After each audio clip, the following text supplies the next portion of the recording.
नमस्कार, स्वागत है आपका न्यूज 24 पर। वक्त निष्पक्ष न्यूज का है। तमाम बड़ी खबरें लेकर मैं हूं आपके साथ मकसूद खान। झारखंड के मुख्यमंत्री हेमंत सोरेन के आवास पर हुई सत्ताधारी गठबंधन के विधायकों की बैठक के बाद सत्ताधारी खेमे ने साफ कर दिया है कि हेमंत सोरेन मुख्यमंत्री पद से इस्तीफा नहीं देंगे। मीटिंग के बाद इन अटकलों पर भी विराम लग गया कि हेमंत सोरेन खुद की जगह अपनी पत्नी कल्पना सोरेन को सीएम बना सकते हैं। इससे पहले ईडी के 7वें समन को ठुकराने के बाद आज सुबह सीएम सोरेन के मीडिया सलाहकार समेत उनके करीबियों के 12 ठिकानों पर ईडी की छापेमारी हुई, जिसके बाद रांची में सियासी हलचल तेज हो गई।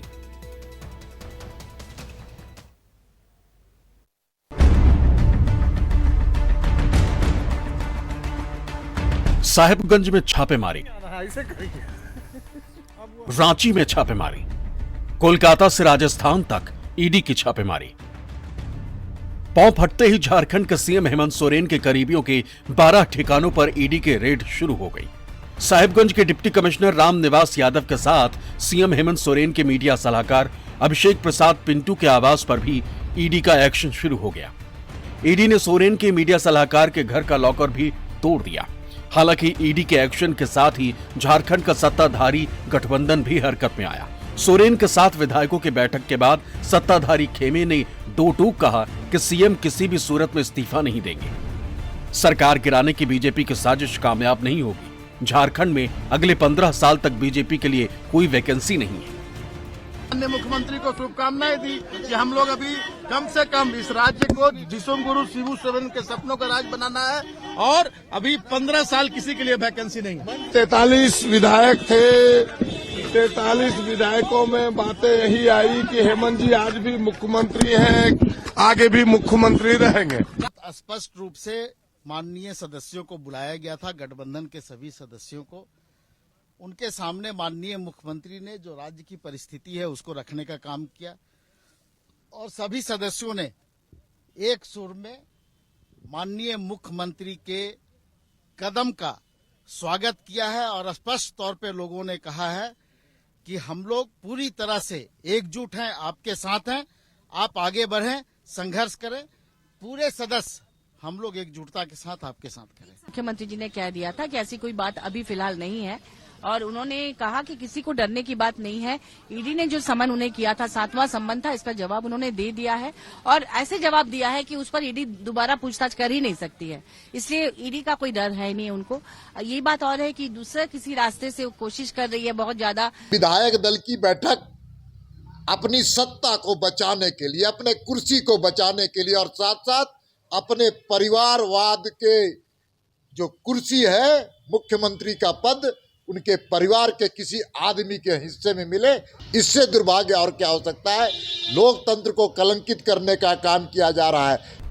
ईडी ने खनन और जमीन घोटाले के सिलसिले में झारखंड के सीएम हेमंत सोरेन को अब तक 7 समन भेजे, लेकिन वो किसी भी समन पर हाजिर नहीं हुए। ईडी के 7वें समन के जवाब में उन्होंने 3 जनवरी को पत्र भेजा था, जिसमें उन्होंने एजेंसी पर राजनीति से प्रेरित होकर कार्रवाई करने का आरोप लगाया था। उन्होंने कहा था कि एजेंसी को स्पष्ट करना चाहिए कि उन पर आरोप क्या है और किस लिए उनसे पूछताछ करना चाहती है। हालांकि सोमवार को झारखंड मुक्ति मोर्चा के विधायक सरफराज अहमद के इस्तीफे के बाद यह अटकलबाजी शुरू हो गई कि हेमंत सोरेन अब अपनी पत्नी कल्पना सोरेन को मुख्यमंत्री बना सकते हैं, लेकिन सोरेन की पार्टी ने इसे बीजेपी की कोरी कल्पना बताकर खारिज कर दिया। झूठ मूठ का टाइम पास आप लोगों का कराने का काम किया जा रहा है और इसमें कोई भी कुछ बात नहीं है और कुछ अगर आगे को होगा तो हम लोग सब विधायक मिलकर रणनीति तय करेंगे। झारखंड की जनता जो है 5 साल के लिए गठबंधन को मैंडेट दिया था।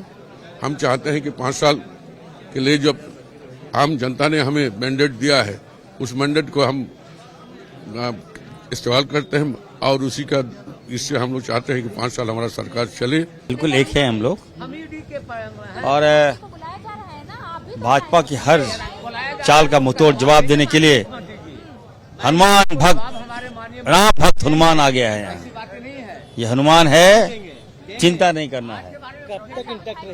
ये चिंता नहीं करना है हमारे राम को। बता दीजिएगा देशवासियों को, हनुमान जिंदा है, हनुमान आ गया है। अपने भगवान राम से मैं कहूँगा कि आपको भी देखना है कि रावण कौन है और हनुमान कौन है। विश्वास रावण पे करना है या विश्वास हनुमान पे करना है। औपचारिक बैठक था और ये पहले से डिसाइड था, विधायक दल का बैठक। ऐसा नहीं कि डेवलपमेंट हुआ है उसके बाद ये बैठक हुई है, पहले से डिसाइड था ये बैठक हमारा।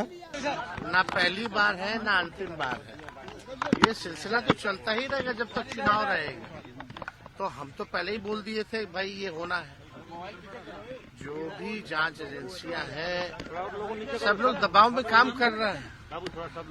अब इस पे बार बार सफाई देना, बार बार इस पे कमेंट करने का कोई मतलब नहीं रह गया।